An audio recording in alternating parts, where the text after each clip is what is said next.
Director Parveen கூப்பிட்டாங்களா அப்படின்னா கண்டிப்பா அதுக்கு தான் கூப்பிட்டாங்க.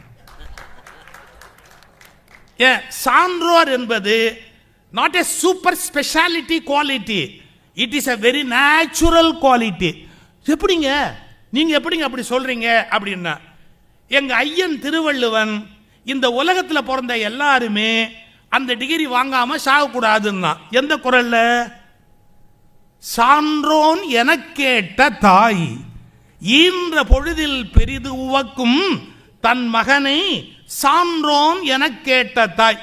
புள்ள பெத்த ஒவ்வொரு அம்மாவுக்கும் என்ன எதிர்பார்ப்புன்னு கேட்டா, உன் பிள்ளைய உலகம் சான்றோன்னு சொல்லணும் அப்படின்னா, இந்த உலகத்தில் பிள்ளை பெற்றுக்கொள்ற எல்லா அம்மாவுக்கும் அதுதான் வேலை அப்படின்னா, சான்றோன் என்ற வார்த்தை ஒரு சூப்பர் ஸ்பெஷாலிட்டி குவாலிட்டி அல்ல, மனித குலத்தின் இயல்பான தகுதி என்பதை முதலில் சான்றோர் என்ற சொல்லுக்குரிய அர்த்தத்தில் புரிந்து கொள்ள வேண்டும்.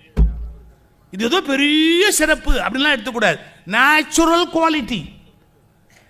ஒருத்தட்ட அன்பு காட்டுவது, கருணை காட்டுவது, யாராவது ஒன்று கேட்டால் இல்லைன்னு சொல்லாமல் கொடுப்பது. நீங்கள் என்ன ஆச்சரியம் தெரியுங்களா, இந்த இப்போ சேர் இருக்குல்ல, இதுலலாம் 2 கை முழுசாக வைக்கிறதுக்கு இடம் இருக்காது. ஏன்னா இந்த பக்கத்துலேயும் ஒரு கை அவங்களுக்கு பங்கு, அந்த பக்கத்துலேயும் ஒரு கை அவங்களுக்கு பங்கு. பழைய காலத்தில் சினிமா தேட்டரில் சில பேர் இப்படி சினிமா பார்க்க மாட்டான் சார், இவன் கை எடுத்தோன்னே 2 கையை அப்படி வச்சுட்டு அவனுக்கு அதுதான் பரம திருப்தி. அவனுக்கு சினிமாவே முக்கியம் இல்லை, அந்த சேர்ல இருக்கிற அந்த கை கிடைச்சா போறோம். அது சரி, அல்ல கை கிடைக்கணும் தானே அத்தனை பையன் ஆசைப்படுறான். ஒரு அல்ல கை கிடைச்சுட்டா ஒரு திருப்தி, கரெக்டா? ஆனா அது உண்மை இல்லை. இப்ப எப்படி இதுல இந்த கை கிடைச்சா போதும்னு நினைக்கிறோமோ அது மாதிரி வாழ்வது ஒரு வாழ்க்கை அல்ல. ஒவ்வொரு மனிதனுக்கும் அன்பு, கருணை, இது எல்லாமே இயல்புல இருக்க வேண்டிய ஒரு குணம். இப்ப யாரோ ஒருத்தன் கேட்கறான், சாரி என்கிட்ட இல்லை அப்படின்னு சொல்றத வெக்கமா நினைக்கணும் அப்படின்னா எங்க தெரியுது? எங்க எழுதி வச்சிருக்கிறான்? சங்க இலக்கியத்தில் எழுதுறான். யாராவது வந்து கேட்கறான்பா, ஈ என இரத்தல், கை நீட்டி ஒருத்தன் கேட்கறான், இன்னொருத்தன் போய் கை நீட்டுறான்பா, சேச்சே தப்புப்பா, ஈ என இரத்தல் இழிந்தன்று, அதை விட மோசம் என்னன்னா அப்படி கேட்கிறவனுக்கு இல்லைன்னு பெருமையா சொல்றானே அந்த பையன் மானங்கட்ட பையன்ட்டான். ஈ என இரத்தல் இழிந்தன்று அதன் எதிர் ஈயேன் என்னல் அதனினும் இழிந்தன்றுன்னா. சார் யாரோ கீழே நின்று பிச்சை கேட்கறான், மாடியில் ஒருத்தன் நிற்கிறான், ஐயா தர்மதுரைன்னா, சும்மா ஒரு அடையாளத்துக்கு, அவன் பேர் தெரியாது, அதனால தர்மதுரைன்னு ஒரு அவார்டு கொடுத்தான். ஐயா தர்மதுரை ஏதாவது கொடுங்கண்ணா. என்ன கொடுக்கறதுன்னா, பழையதுன்னா வத்தல் போடுவோம்னா, பழைய துணின்னா எவர் சில்வர் பாத்திரத்துக்கு போடுவோம்னா, ஏதோ ஒரு 4னா 8னா என் பொண்டாட்டி எனக்கே கொடுக்கறது இல்லைடான்னா. அவன் சொன்னா ஒரு காரியம் பண்ணுங்கண்ணா, பாக் எதுக்கு, நான் 4 தெரு போகும்போது கூட வந்தா 2 உங்களுக்கு பங்கு கொடுக்குறேன், உங்ககிட்டயும் இல்லை எங்கிட்டையும் இல்லை, அப்புறம் ஏன்டா மேல நிக்கிறேன்னா, உங்ககிட்டையும் இல்லை எங்கிட்டையும் இல்லை ஏன்டா மேல நிக்கிறேன்னா, ஈயேன் என்னல் அதனினும் இழிந்தன்று. இது ஒரு வார்த்தை. அதே மாதிரி சங்க இலக்கியம் முழுக்க நீங்க எடுத்தீங்கன்னா தமிழனுக்கு என்று சில இயல்புகள், மான உணர்வு,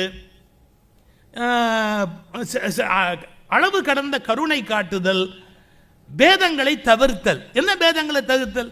ஏதோ ஒரு சின்ன ஒரு அடையாளத்தில் சின்ன சின்ன வேறுபாடு இருக்கும், இது பெருசாக பேசிக்கிட்டு இருக்க முடியுமா என்ன?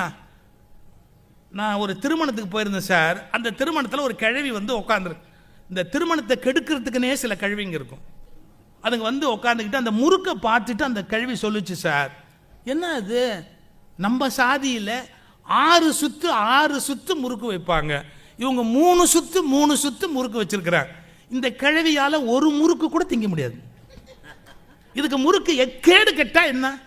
அது சொல்லுது, நம்ம சாதியில 6 சுத்து வைப்பாங்க, இது 3 சுத்து வச்சாங்க. நான் சொன்னேன் 2 தின்னு தொலை, அது ஆயிட்டு போகுது, இதுக்கு ஏன் பொண்டாட்டி புள்ளைய பிரிக்கிற, கல்யாணத்தை ஏன் நிறுத்துற?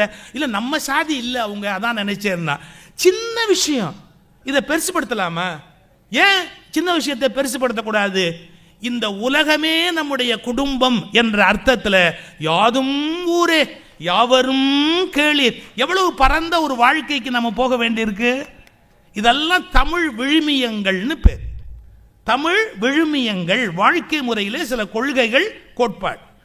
இந்த கொள்கை கோட்பாட்டை யார் பின்பற்றுகிறார்களோ அவர்கள் சான்றோர்கள். என்ன அர்த்தம் தெரியுங்களா?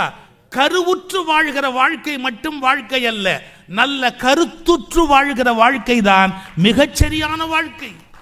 நான் என் வாழ்க்கையில் இப்படி தான் இருக்கணும், மனுஷன்னா இப்படி தான் இருக்கணும், மனுஷன்னா இப்படி தான் வாழணும் அப்படின்னு அந்த நெறிமுறையோடு அப்படி வாழ்கிற போது ஒரு மனிதன் சான்றோர் என்ற இயல்பான ஒரு தகுதியை பெறுகிறார். மனசில் வச்சு அந்த சான்றோர் பெருவிழாவில் ஒரு அருமையான பட்டி மண்டபம். ஏன்னா ரொம்ப இலக்கியமாக கஷ்டப்பட வேண்டாம், நம்ம வாழ்க்கை எப்படி இருக்குது அப்படிங்கிறத சொல்கிறதுக்கு ஒரு எளிய தலைப்பு. வாழ்க்கை என்பது பூந்தோட்டமா போராட்டமா அப்படின்னு ஒரு தலைப்பு.